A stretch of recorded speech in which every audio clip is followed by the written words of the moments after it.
বিসমিল্লাহির রহমানির রহিম। আসসালামু আলাইকুম। আমরা উন্নত বিশ্বে যেমনটি শুনে থাকি যে একটি শিশুকে যদি প্রশ্ন করা হয় তুমি বড় হয়ে কি পড়াশোনা করবে, তাহলে সে বলে যে আমি বড় হয়ে কারিগরি পড়ব। অর্থাৎ ওই সমস্ত দেশ আজকে অনেক উন্নত, তাদের মাথাপিছু আয় অনেক বেশি।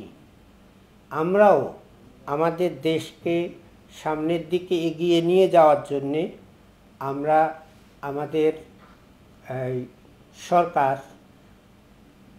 গণপ্রজাতন্ত্রী বাংলাদেশ সরকারের প্রধান জননেত্রী শেখ হাসিনা কারিগরি শিক্ষার উপর যথেষ্ট গুরুত্ব আরোপ করেছেন।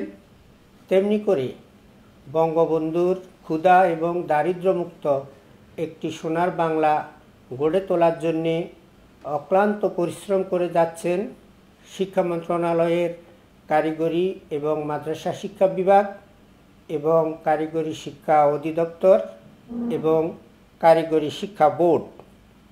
এবার 2023 এবং 24 সালে ডিপ্লোমা ইন ইঞ্জিনিয়ারিং এবং diploma in textile, marine, agriculture, fisheries, livestock সহ 2 বছর মেয়াদি এসএসসি ভোকেশনাল, এইচএসসি ভোকেশনাল সবগুলো কারিগরি শিক্ষাক্রমে ভর্তির সুযোগ অবারিত আছে। কারিগরি শিক্ষা বোর্ড একটি বাংলাদেশের, আমাদের দেশের জনগণের একটি প্রতিষ্ঠান। এর মাধ্যমে জনগণকে জানানো হয়ে থাকে যে আসুন আমরা কারিগরি শিক্ষায় শিক্ষিত হই, দেশ থেকে বেকারত্ব দূর করি, দেশের মানুষের অর্থনৈতিক সমৃদ্ধি বৃদ্ধি করি। এই স্লোগানকে, এই আশা আর প্রত্যাশাকে সামনে রেখে আমরা এখন বলতেছি একটাই লক্ষ্য, হতে হবে দক্ষ। দক্ষ জনশক্তি দেশের জন্যে সম্পদ, বিশ্বের জন্যে সম্পদ, বহির্বিশ্বের জন্যে সম্পদ। সে কারণে আজকের দিনের শিক্ষা ব্যবস্থাই হবে দক্ষতা ভিত্তিক শিক্ষা ব্যবস্থা।